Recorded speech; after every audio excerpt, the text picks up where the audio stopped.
স্বপ্নের আলপনায় তোমাদের সবাইকে জানাই স্বাগত। আজকের গল্প কাক আর রাজহাঁস। এক ছিল কাক আর ছিল এক রাজহাঁস।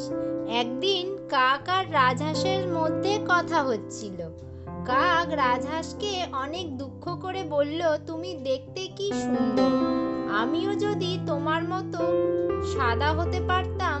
আমার গায়ের রং কালো, তাই কি বিচ্ছিরি না দেখতে আমি। কাক বেশ কিছুদিন ধরে ভাবছিল যে হয়তো রাজহাঁস জলে থাকে বলেই তার গায়ের ময়লা ধুয়ে ধুয়ে ফর্সা হয়ে গেছে। যেই না ভাবা অমনি কাকটি সেই মতোই কাজ করতে শুরু করলো। কাক জলে নেমে পড়ল, তারপর জলে বার কয়েক ডুব দিয়ে সে পাড়ে উঠে এলো। কিন্তু নিজের গায়ের দিকে তাকিয়ে কাক দেখল সে আগের মতোই কালো রয়ে গেছে। তারপর কাকের মনে হলো শুধু জলে নামলেই হবে না, ওই জলেই তাকে থাকতে হবে। এই ভেবে সে দিনরাত জলেই থাকতে লাগলো। কাক যতক্ষণ ডাঙায় ছিল যত্রতত্র উড়ে গিয়ে কিছু না কিছু খাবার জোগাড় করতে পারত, কিন্তু জলের মধ্যে তো কাকের খাবার পাওয়া যায় না। প্রচণ্ড খিদে পাওয়া সত্ত্বেও কাক জেদ করে জল ছেড়ে উঠল না।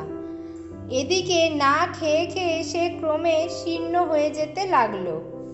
এমনি করে কাক জলে থেকে থেকে সাদা হওয়া তো দূরের কথা, না খেয়ে খেয়ে একদিন সে মরেই গেল।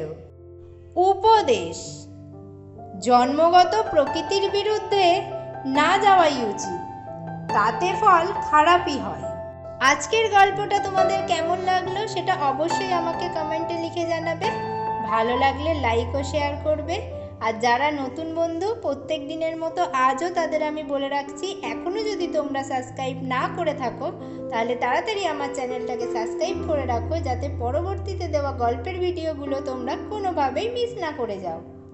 বন্ধুরা, তোমাদের আমি আরেকটা কথা জানিয়ে রাখি যে আমি আমার শর্টসে গল্পের থেকে একটা করে প্রশ্ন করে থাকি, আর সেই প্রশ্নের উত্তর তোমরা গল্প শুনে যদি সঠিক দিতে পারো তাহলে পরের দিনের শর্টসেই আমি তোমাদের নামগুলো বলে দিই।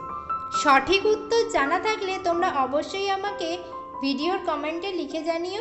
আর সঠিক উত্তরদাতার নাম আমার শর্টসে শুনতে চাইলে তোমরা আমার ভিডিওগুলো কোনোটাই মিস করো না। আজ তাহলে এই পর্যন্তই থাক। দেখা হচ্ছে পরের ভিডিওতে আরেকটি গল্প নিয়ে।